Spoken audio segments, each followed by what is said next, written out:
Ladies and gentlemen, welcome back to the channel. It's Sunday, it's time to look at the back pages, what they're saying in the newspapers. On this fine Sunday morning, of course, a different one today. No club football's been on this week. We're in the international break. I'm not going to sit here and pretend I watched that garbage on Friday night between Scotland and Israel, but hopefully we'll see the next one. We can talk about it a bit more. I don't think most of my audience want me to talk about international football on the channel. If you ever want to see that, let me know. But nonetheless, still going to be interesting this weekend to see what they're saying about Celtic, the rest of the league, and the international football. So let's stop wasting time and get right into it.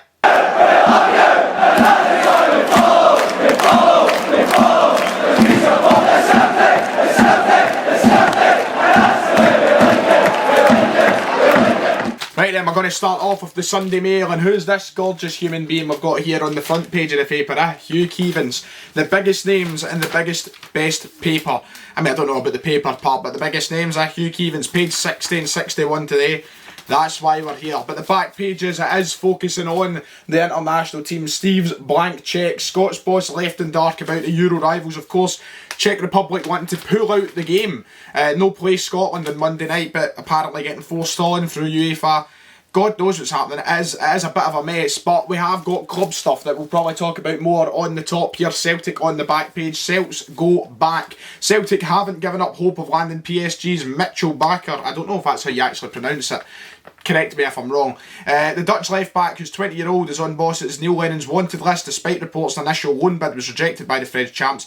Mail Sport understands Celtic are still in the hunt for BAKKER. The former Ajax kid playing PSG's 4-0 friendly win over Celtics in July. Oh, Celtics? It's not the basketball, is it? Over the Celts in July. But his Juan Bernat and Levein ahead of him. Lenny sees his potential competition for Greg Taylor. I mean, it would be a good sign, and I would take it. I wouldn't knock it back. I think the left-back area is certainly somewhere we need to strengthen it, and a lot of people question the ability of Greg Taylor. A lot of people not the biggest fan of him. I've said in the channel before, I like Greg Taylor. I think there's a lot of room for potential in him. I think he will get better as time goes on. Yes, sometimes he's been questionable. I like him, but there's definitely more needed at the club. Well, he's the only really the left back we've got. I don't want Bolingoli anywhere near the Celtic team, and the reality is it looks as though Neil Lennon will have him back at the team at some point. God knows when, but he's not saying he's going to get rid of him. So we've only got Bolingoli and Taylor, and Taylor's really the only one who's up to scratch and probably going to be in that team this year. So what happens if Taylor's not fit? We've seen him struggle with injuries.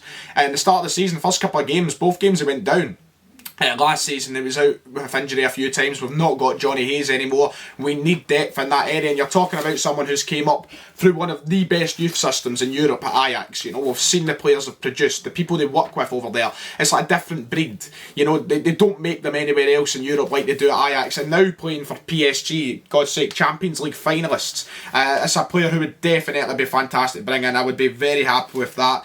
See what else is said. It is an exclusive by Scott McDermott, so we'll see what else has been said. But I mean, the main reason we're here, Hugh, what's Hugh chatting today? Big Hugh Keevins. If you don't know already, I am a massive Hugh Keevins fan. I love him. I love somebody who can entertain. I love somebody who can inform. And here he is. Forget a perfect 10. Our game is heading for the perfect storm.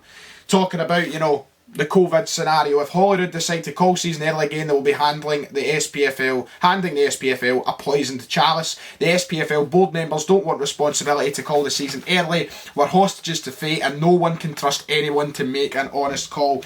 It looks like a really good article. I'll probably go and read it, you know, a little bit. The voice of experience are calling in the mail. I'll probably go and read it off camera, but just from those three kind of points that he's touched on there, the headline points, it's right, you know, it's going to be a disaster for any reason if the game was to be called early, or the season was to be called early. Yes, last year it didn't go down too well in terms of the opposition. We see what happened with Hearts as well, Partick Thistle. They wanted to go to court with everything and multiple times. This year it's a completely different story. If they called the season early for any reason, in Celtic's favour, in Rangers' favour, whoever, it will be a total, utter meltdown. And let's hope it doesn't head in that direction. I'm hoping not. And then a massive piece, just to finish up on the Mail, a massive piece on Shane Duffy here. There you go. Try and get the photo in. There, do you get him? There's big Shane, eh? How's he looking? Beautiful. Last minute equaliser for Ireland the other night against, was it Bulgaria? Brilliant. And the headline goes, Shane's an incredible scoop for Celtic. He is a colossus who will be a beast in both boxes, and I expect him to overpower other players in Scotland. Lenny has landed an absolute winner.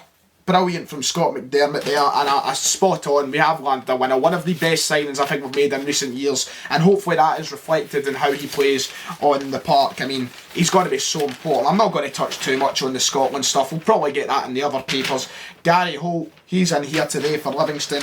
A lot of stuff, but hopefully the main takeaway is, hopefully we are not giving up on Bakker. Hopefully Mitchell will be up the road. Hopefully he'll be joining us at Lennoxtown. And that gives us a lot more depth and security on that left-hand side of the defence, especially in such an important season. You need depth, and I think we've got it everywhere bar 2 positions now. You know, probably the right wing would be nice to make an addition there, and the left back.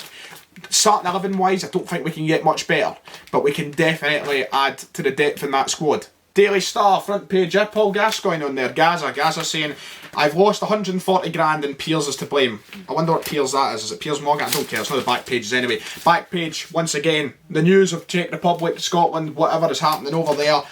Czechs told us, tweet FA. Hamden Soprano rages at unacceptable social media call-off message from rivals. SFA Chief Executive Ian Maxwell has blasted the Czech FA for the unacceptable way they tried to call off tomorrow's Nations League tie. Maxwell was angry, found out via Twitter the game could be postponed due to COVID-19 fears, and blasted his Czech counterparts for a lack of clarity and communication. It is rather unprofessional, isn't it, to take it to Twitter to call off the game and inform your rivals who should be playing you. But that's called off. Apart from that, not too much in the back page. It is just the story about Czech Republic, Scotland. Tell me what you're thinking, what's your thoughts towards all of that in the comments below. Would you be saddened if the game was called off? Do you care that much? For me, I'm far more excited for the games next month when we play in the playoffs for the Euros. The games matter more, and as Steve Clark initially said, that was like a dress rehearsal, but I'll tell you what, you better fucking get a better dress rehearsal going. The final performance, don't make it a bombshell, don't make it an absolute mess like it was the other night, because from what I've heard, by all accounts, it was a disaster. And apart from that, why do I care? Why does the Daily Star Scotland want to tell me about England? A double page spread on the England result. Sort it out. There is not much at all in the Star today. The only other story in the back page is about the rugby. And you know my thoughts on the rugby. Kate Garraway, what a honey, what a honey. Lovely voice, smooth radio, brilliant.